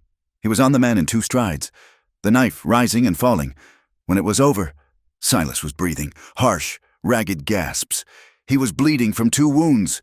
He turned, slowly, to the wagon. The judge was still there, frozen, his pistol smoking, his eyes wide with terror. He had seen what Silas could do. Silas walked to the wagon. He reached in, grabbed the judge by his fine suit, and hauled him out, throwing him to the rocky ground. He put his boot on the man's throat. He did not spare him. Not really. He looked down at the man who had caused all this, the man who had owned her, who had sent men to kill her, and he made a choice. He pressed down, just enough, until the judge's face turned purple. "You will never," Silas growled, his voice a low, bleeding rasp. "Ever come near her again. If I see you, if I hear your name, I will find you, and I will finish this." He took his boot off the man's throat. He picked up the judge's pistol, broke his shooting hand over the wagon wheel, and left him, broken and gasping, in the dust. He turned to Eliza. He was swaying, his face pale, his shirt a sea of red. He climbed into the wagon and, with his knife, he cut the chains. He grabbed her arm. "Come on." He dragged her from the wagon, half stumbling, pulling her with him. He led her into the rocks, up a small game trail to where his horse was hidden. He was leaving the judge, leaving him alive, shamed and broken. It was a fate worse than death. He looked at her, his eyes full of pain and a question. She did not need to speak. She just helped him onto his horse, his body slumping, and she climbed up behind him, her arms holding him, her face pressed against his bleeding back. As she steered them home, he made it as far as the barn. The ride from the ravine was a blur of red pain for him and a nightmare of desperate strength for her. He had slumped forward, his dead weight held in the saddle only by her arms, her face pressed against his back, feeling the hot, steady soak of his blood. She had guided the horse, her voice a constant, low murmur. "We're almost there. Silas, hold on. Just hold on. We're home." When the horse stopped at the cabin door, he tried to dismount. He fell. He did not fall like a man. He collapsed like a sack of grain, his body hitting the dry earth with a heavy, final thud. "Silas!" He did not move. He was unconscious, the sudden release of tension shutting him down. Eliza was a creature of frantic, terrified energy. She was no longer a victim. She was a savior, and he was a heavy man. She could not lift him. She tried.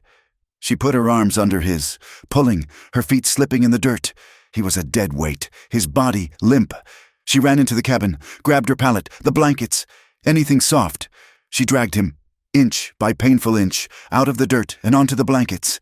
She could not get him inside. Not alone. Not yet. She did not panic. She ran.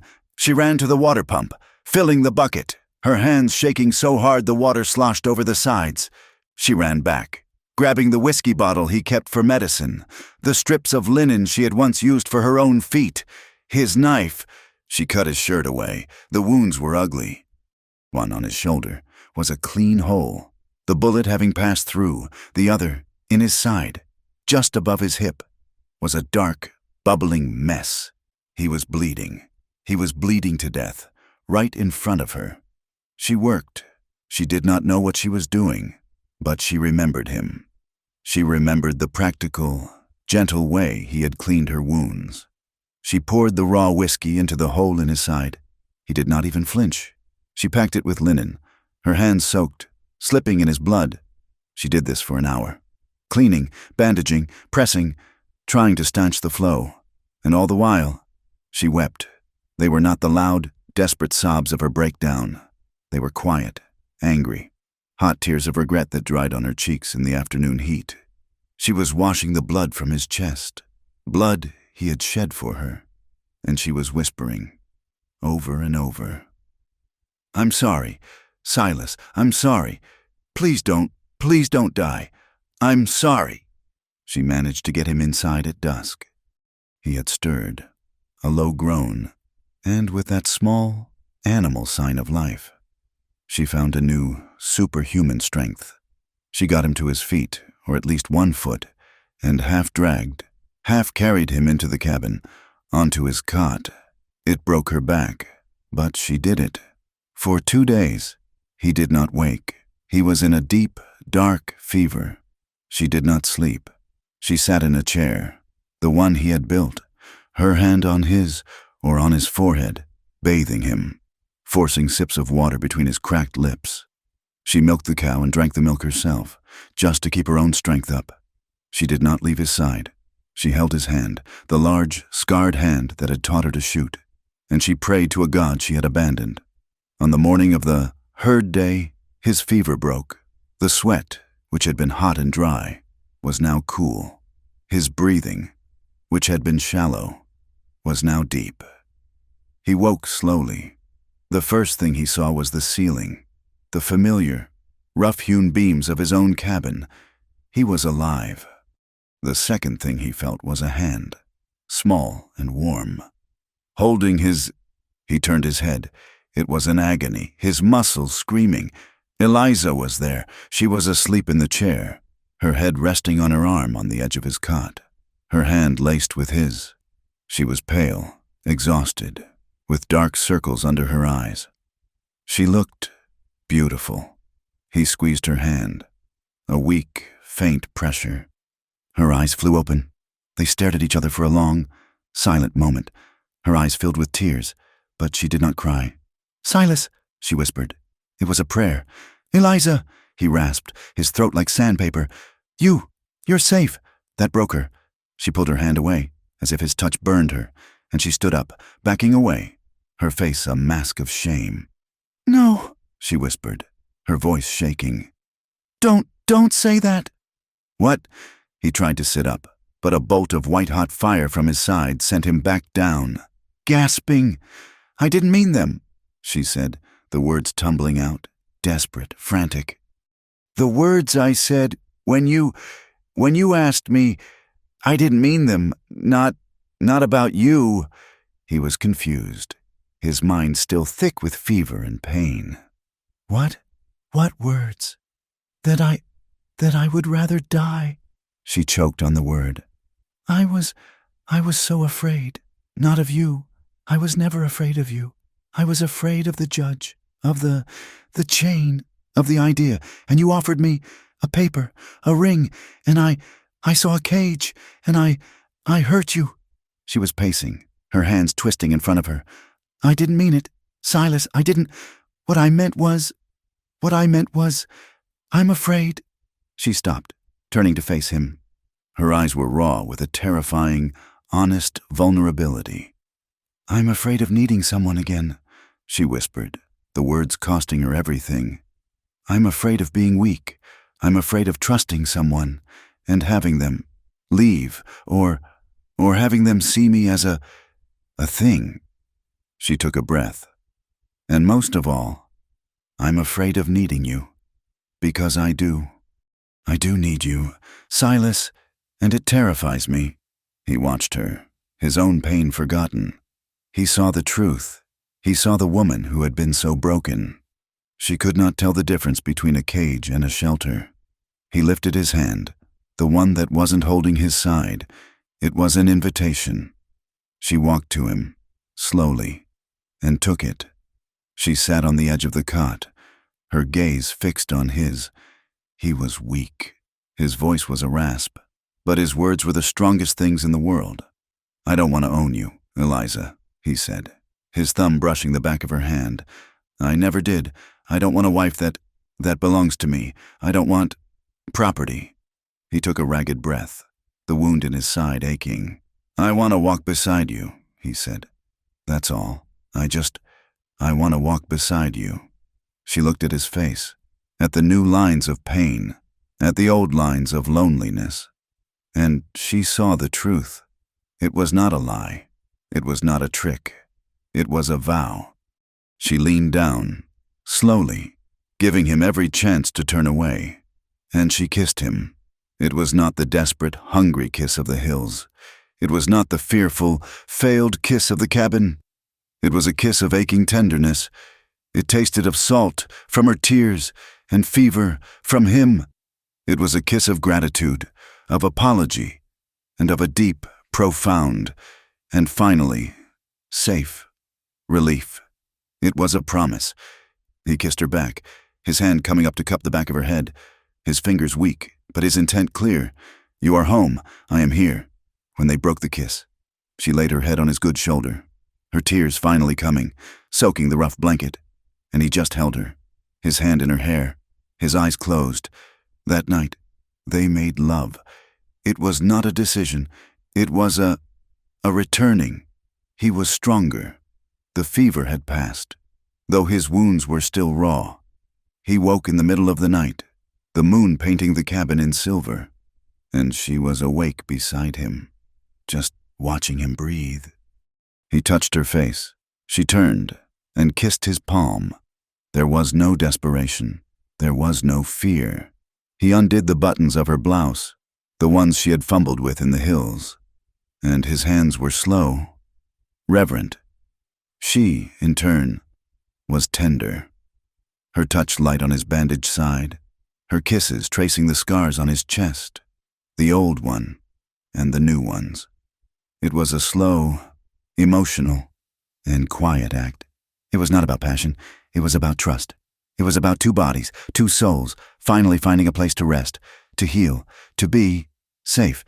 It was, in the quiet of the night, a true and final consummation. Days later, when Silas was able to sit on the porch, his face pale but his eyes clear, Eliza made a fire, not in the cabin, in the yard. She took the bounty poster, the one she had hidden away, the one that had haunted her. She looked at it, at the crude drawing, at the words property and dead or alive. Never again, she whispered. She dropped it into the flames. She watched the likeness of Eliza Wynne, the judge's possession, curl and blacken and turn to ash. The wind took the ashes and scattered them over the prairie. Then she took the small, heavy, misshapen lumps of lead, the bullets, the ones she had, with agonizing care, dug from his shoulder and his side with his own knife, while he bit down on a piece of leather. She did not burn them. She walked, with Silas watching her, to the place where the ravine had ambushed them, where he had killed Harlan and Red. She dug a hole with her own hands, a deep one, and she buried the bullets. She put the violence, the debt, and the blood into the earth. She was not burying the dead. She was burying the past. Word spread, as it does in the high, lonely country. A rider, passing through from Helena, stopped at Guthrie's store in Willow Creek. He told a story of Judge Abernathy, who had returned not with a wife, but with a broken hand, a shamed face, and 2 dead hired guns. He had not stayed. He had sold his holdings, his power broken by the humiliation. He had taken a stagecoach back east, a ruined man, his reputation in tatters. He had been beaten, not by the law, but by a lone, crippled rancher. The judge was gone. His power, his threat, his very name was gone. The next time they needed supplies, Silas was healed enough to ride, though his limp was worse than ever. He would carry the bullets in his body, a constant reminder. He insisted Eliza stay at the ranch. He would go alone. "I'm not afraid," she said. "I know," he said, touching her cheek. "But I am. I ain't ready to share you with them yet." He went to Willow Creek. The town was different. Guthrie, the store owner, gave him his supplies and an extra bag of coffee. On the house, town's quieter, without the judge's shadow, was all Guthrie said. But it was enough. But there were whispers. The women. They saw Silas, the killer, the man who had stolen another man's roperty, and they looked away. They pulled their children closer. One woman did not. Mrs. Guthrie, a small, stern woman with kind eyes, was on the boardwalk. She watched Silas load his wagon. As he was climbing up, she approached. She did not speak. She just handed him a small, cloth-wrapped bundle. Inside was a fresh loaf of bread and 2 jars of preserved peaches. She gave him a short, sharp nod, one woman to another. It was not forgiveness. It was support, an understanding. Silas returned to the ranch. He had the supplies, and he had something else. He had used the money he had saved to run away, the money he had hidden in the wall. He had used it to buy flour, salt, and a ring. It was not a fancy ring. It was a simple, thin gold band. He had seen it in Guthrie's case, next to the pocket watches. He did not know how to give it to her. He could not propose. He could not ask her to be his. That was not their way. That was not his promise. So he left it. He had taken to carving. His hands, restless while he was healing, needed work. He was carving a comb for her, from a piece of smooth antler he had found. He was not good at it, but his hands were steady. He left the ring on the table, right beside the half-finished comb. He did not say a word. He just went out to mend the fence. Eliza found it. She was cleaning the table for supper. She saw the small, golden circle. It was shining in the lamplight. It was not a manacle. It was not a brand. It was a choice. It was a question. Asked in silence. She picked it up. It was warm. She did not put it on. She held it tightly, in her fist, all through supper. That night, they lay in their bed, the cot, which was now their bed. The cabin was quiet. Silas was asleep, his breathing deep, his body, finally, truly, at rest. She looked at him, at his hard, scarred face, softened by sleep, the man who had found her. The man who had fought for her, the man who had seen her, the man who wanted not to own her, but to walk beside her. She opened her hand. The ring was still there. She took her left hand, the one that had been soft, and was now hard, and scarred, and strong, and she slid the ring onto her finger. It fit. She did not wake him. It was not for him. It was for her. It was her choice, her vow, her brand. When he woke in the morning, the first thing he saw was the sun, glinting off the new, thin, gold band on her hand, which was resting on his chest. He looked at her. She looked at him. He smiled. And she, finally, smiled back, with no shadows and no fear. The ranch, however, was not as peaceful. The late spring, followed by the hot summer, had meant a heavy snowmelt. The creek, which had been her enemy, then her friend, now turned angry again. It flooded. A hard, 3-day rain, and the creek became a river, washing out their lower fences, threatening the barn. They fought it. Together, they did not have time for romance. They had work. They dug ditches. They moved the cattle to high ground. They worked side by side, covered in mud, exhausted, and happy. They were partners. They were rebuilding. When the water receded, and the land was safe, they did one more thing. Silas had dug up a sapling, a young cottonwood, from by the creek. "Where do you want it?" he had asked. She had shown him a spot, just beside the house, where it would get the morning sun, a place where they could see it from the window. They planted it, together. They dug the hole in the rich, dark earth. They firmed the soil around its base. They gave it water. It was a small, thin, fragile thing, but it was rooted. It was new. It was, for the first time, not about surviving. It was about building. It was about staying. The nights grew cooler. Summer was ending. The fear was a distant echo, a bad dream. Their life settled. Elsa had found, in her ruined trunks, 2 books. They were damp, the pages warped, but they were whole. At night, by the fire, she would read to him. He would lie on the cot, his head in her lap, and she would read stories from a world she had left, a world he had never known. Her voice was soft, her Eastern accent smoothing out the rough edges of the day. He, in turn, finished the comb. It was not perfect. It was a little crooked, but it was smooth. He had sanded it for hours. He had carved a small, simple flower on the top. One night, as she was brushing her long, dark hair by the fire, he gave it to her. He just put it in her hand. She took it, and it was the finest gift she had ever been given. She pulled the bone comb through her hair, and it was a caress. The months passed.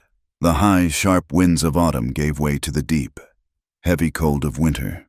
The land, which had healed under the summer sun, was buried again, this time in a snowpack that was feet deep. The cabin, which had been a refuge, then a fortress, now became a world. They were isolated in a way Eliza had never known. For weeks on end, the world shrank to the 4 log walls, the small, steamy windows, and the path, kept clear by Silas's shovel. That led to the barn. The silence was profound, broken only by the crackle of the stove and the howl of the wind. But it was not the silence of fear. It was a silence of peace.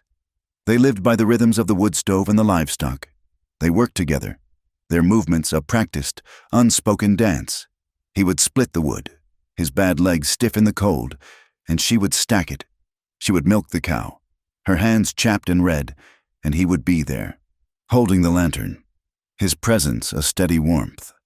In the long, dark evenings, She read to him. He, in turn, finished the comb. He had found other pieces of antler, and he began to carve. Not just for her, but for the cabin. He carved a set of hooks for their coats, a new handle for her favorite knife. His scarred, rough hands, which she had once feared, were hands that built, that protected, that created. They lived in the small cot, their bodies a familiar comfort. He no longer woke from the pain of his leg, because she would be there, awake, and she would wordlessly get up and rub the ache from his thigh, her hands strong and sure, until he slept again. He no longer had to hold her through the nightmares. The nightmares, it seemed, had left. They had been burned away by the judge's disgrace and healed by Silas's return. When the spring melt came, for the second time in their life together, it was not a flood. It was a promise. The land was green, the air was soft, and the little cottonwood tree they had planted by the house had small, tender buds on its branches. It had survived.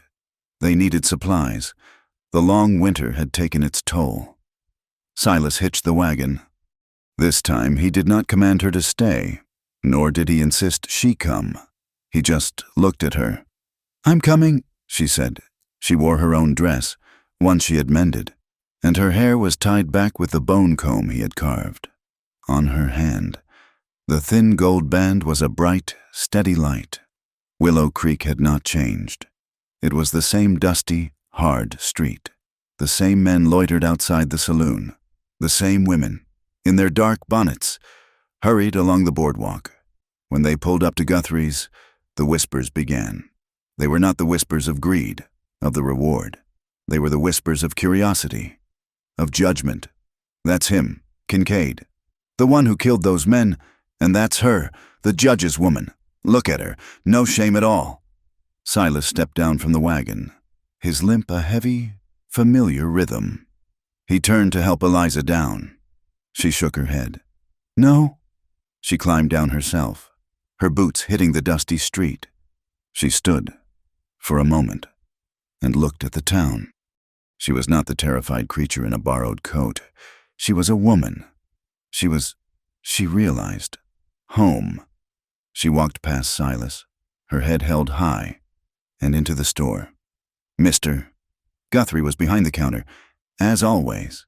He looked up, and his eyes widened just a fraction when he saw her. "Ma'am," he said, with a respectful, if wary, nod. "Mr.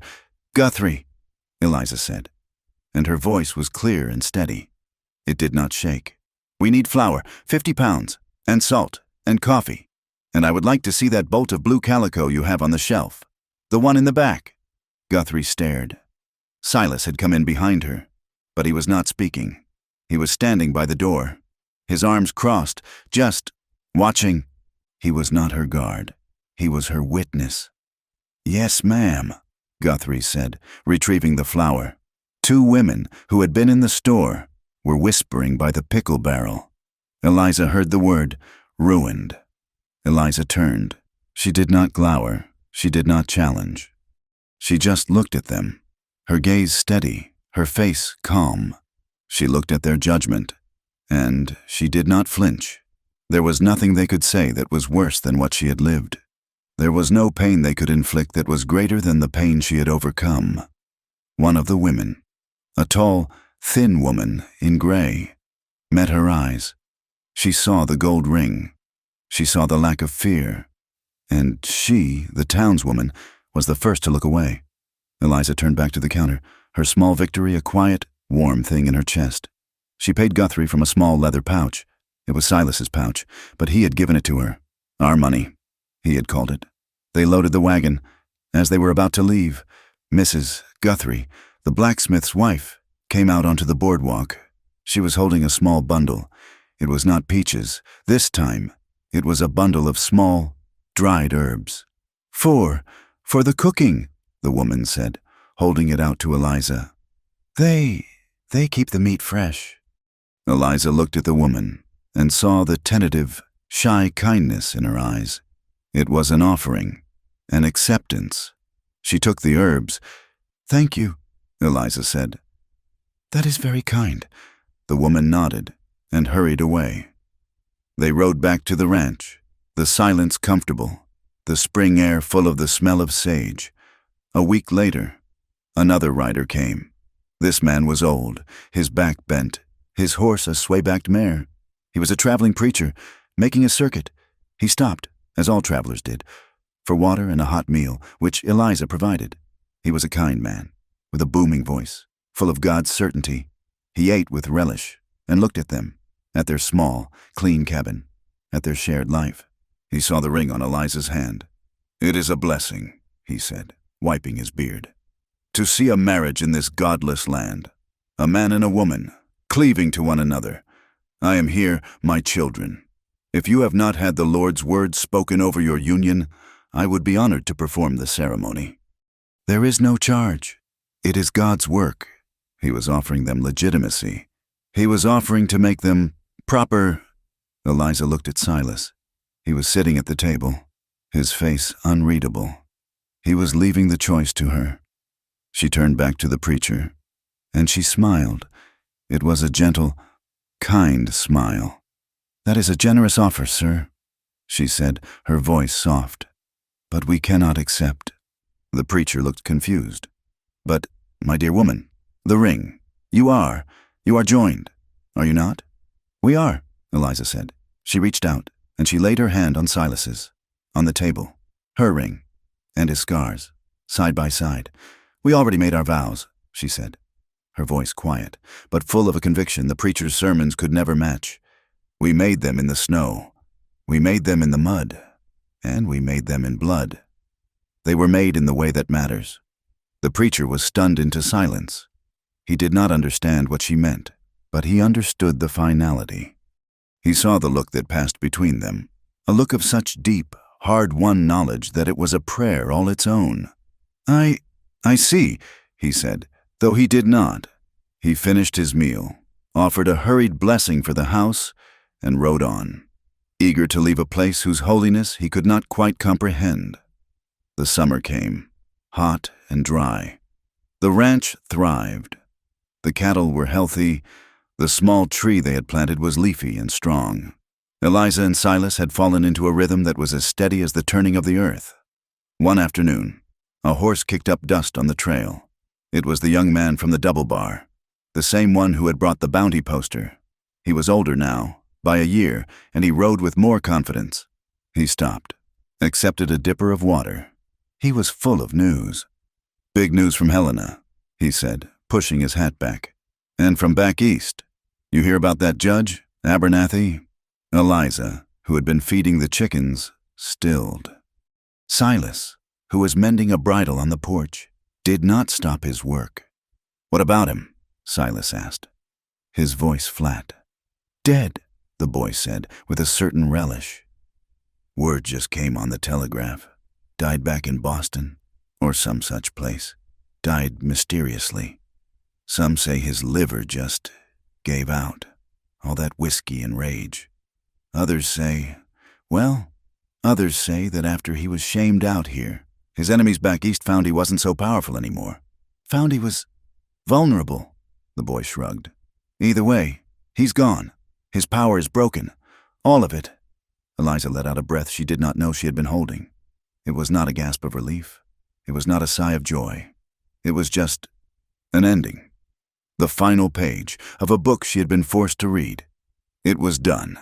The monster was just a man, and the man was just dead. Silas looked up from his work. He looked at Eliza. He nodded. Once, the boy, having delivered his news, rode on. Eliza stood for a long time, watching the dust settle. Then she turned and walked away from the cabin. She walked toward the creek. She walked to the place where the prairie grass was highest, where the wild bluebells and the yellow clover grew in thick patches. She gathered a handful. She walked to the bank of the creek, the same creek she had once wanted to walk into and never return, the same creek where she had bathed and seen him watching her. She knelt at the water's edge. The water was cool and clear, chuckling over the stones. She looked at her own reflection. She saw the sun-browned face, the hair, which was lighter now from the sun, the strong set of her shoulders. She saw the bone comb. She saw the gold ring. She did not see Eliza Wynne. She did not see the judge's property. She saw herself. She leaned down, and she set the flowers in the water. She watched the current take them, a small, bright offering, and carry them away. "Thank you," she whispered, not to God, but to the water, to the land. "Thank you for carrying me here." She stayed there, kneeling, for a long time, just feeling the peace of the afternoon. She heard him approach. She did not have to look. His limp was a part of her, a sound as familiar as her own heartbeat. He stopped, just behind her. He did not speak. He was giving her the moment. Finally, he came and knelt beside her in the soft mud. He put his arm around her, and he pulled her against his side. She leaned her head on his shoulder. "He's gone, Eliza," Silas said, his voice a low rumble. It's over." "I know," she whispered. He held her, and they watched the water. "That night," he said, his voice thick, when you told me you would rather die, I left. I took my horse. I wasn't running away. Not from you." She turned to look at him. I was going to Helena," he said, his voice raw with the confession. "I was going to finish it. I was going to find him. I was going to kill him. So you would be free, so you would never have to be afraid again. I was halfway there, and I realized that killing him wouldn't make you free. It would just make me a killer again. It would just make me the man you couldn't be with, and I knew they would find you. So I turned around. I came back. I was in the rocks. I was watching. I was waiting." She saw the truth of it, the agony of his choice. He had not abandoned her. He had been protecting her, in the only way he knew how. He looked at her, his gray eyes full of a love that was as vast and as wild as the prairie. "You're still free, Eliza," he whispered, his hand touching her face. "You're still yours. You'll always be yours. That's the vow. But if you'll have me, if you'll let me, I'd die to keep your heart safe." She looked at this man, her savior, her partner, her Silas. The tears came, but they were not tears of sorrow. They were tears of a joy so profound. It was a pain all its own. She smiled, a full, bright, tear-streaked smile. "Then don't die," she whispered, her hand covering his. "Stay, just stay." He leaned in, and he kissed her, a kiss of sun and water and earth. It was a kiss of forever. That night, a thunderstorm rolled across the plains. It was not the biting sleet of her first night. It was a high, grand summer storm. The thunder boomed, rattling the windows, and the rain came down in sheets. A cleansing, life-giving flood. They lay in the cot, bare and warm, tangled in the sheets. The sound of the rain, a drumbeat on the roof. The cabin was dark, lit only by the bright, sudden flashes of lightning. In the light, they saw each other. "My father," Eliza whispered, her voice a confession in the dark, "used to read to me before my mother died. He was a kind man. Then he smelled of pipe tobacco and wool. He taught me how to add numbers. He said I was smarter than any boy." "I had a sister," Silas said, his voice a low rasp, a story he had never told. "Mary, the picture I burned. It was her. She married a man, like the judge. I was young. I tried to stop her. She wouldn't listen. He broke her. She died, birthing a child that wasn't his. I ran. I couldn't save her. When I found you, by the fence, I saw her. I saw Mary." They whispered their stories. They gave each other their pasts, the pieces of themselves they had buried, the good and the bad, the shame and the pride. They were two whole, broken people, finally, known. And they were, in the heart of the storm, completely safe. the story does not end there. A story like this never truly ends. It just grows. The next spring, when the ground was soft and dark and full of promise, they were not just checking fences. Silas had bought a plow. He had cleared a small field, a patch of rich, dark earth, just south of the cabin. He was there, and Eliza was beside him. He was not planting a tree. They were planting seeds, corn and beans and squash. They knelt in the dirt, side by side. He would break the earth, and she would follow, her hand dipping into the sack of seed, pressing the small, hard promises into the soil. It was hard work. It was backbreaking. But it was theirs. The sun was warm on their backs. The air was clean. He would look at her, her face smudged with dirt, her hair tied back with a bone comb, her hand with its thin gold ring, pushing a seed into the earth, and she would look at him. His face, his scars, his limp, his strength. They were not running. They were not hiding. They were not just surviving. They were finally building something that belonged only to them. Thank you so much for listening to this story. I truly hope it brought you a measure of peace, and perhaps a glimpse into the hardness and the beauty of the Old West. I would be honored if you would take a moment to comment, and let me know where in the world you are listening from. It's always a wonder to see how far these stories can travel. If you enjoyed this tale, please consider subscribing to From Wild West for more stories of survival, grit, and the deep, abiding heart of the American frontier. And finally, please share your thoughts. What part of Eliza and Silas's journey spoke to you? Your reflections are what give these stories their truest life. Thank you again.